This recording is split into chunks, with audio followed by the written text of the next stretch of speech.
Well, we've talked about the shadow government, and I say the shadow government has come out from the shadows. That's right.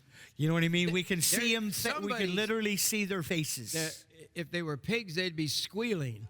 And that underground is really upset.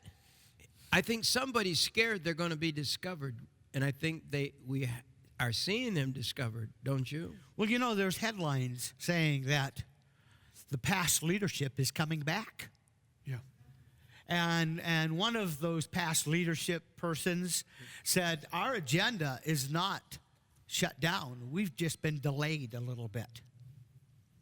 And they are literally planning behind the scenes for strategies to literally topple the government.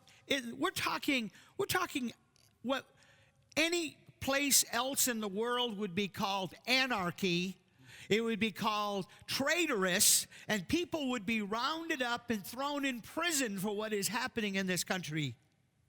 And we seem to have a blind eye about it. I mean, remember when I was here 4 weeks ago, and we was talking about, they literally have a manual of how every state, these groups that are being put together in every state in our nation to try to shut down what our leadership, our president is trying to do. The invisible agenda.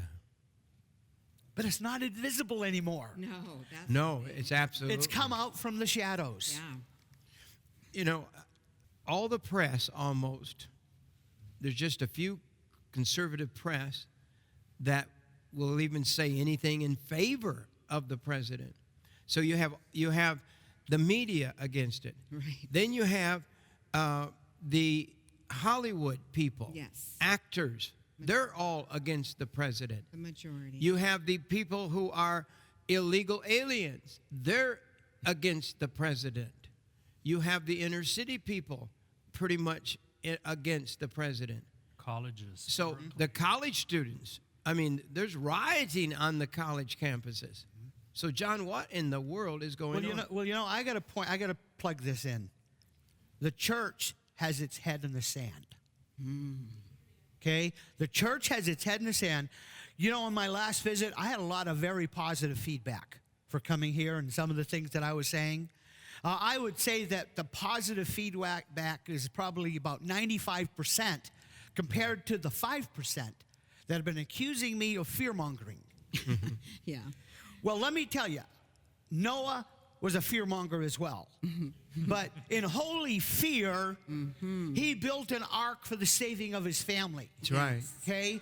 And let me tell you, as a Christian, even if, remember how I explained that I see that we're in the season of the Lord's return, that these divine warnings that we've been seeing, just like Noah was given a divine warning. Yes. And he didn't see the storm clouds until the ark was already built. But he continued prepping with no signs. But God has given us signs of his return. He said, you will see signs in the sun, the moon, and the stars. And we've been taught about these events that only happen in certain cycles. And it was Jesus who said, that the generation that would see the rebirth of the fig tree, the rebirth of Israel, that generation would not pass away to the coming of the Son of Man. And everything is pointing to our being in the time. Now, things didn't happen on our timeline. Jesus didn't say that this is the trigger event. He didn't point to a time when it would all happen. So he knew he would get it wrong, and he warned the church through his disciples that I do not want you to be caught unaware.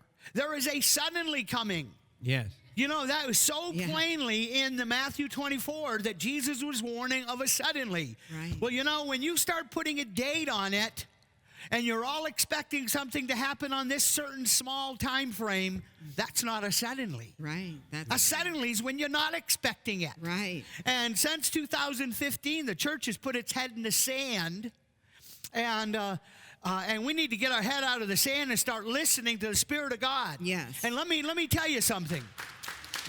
that 5% that is criticizing me for being a fearmonger, if you would start listening to the Spirit of God,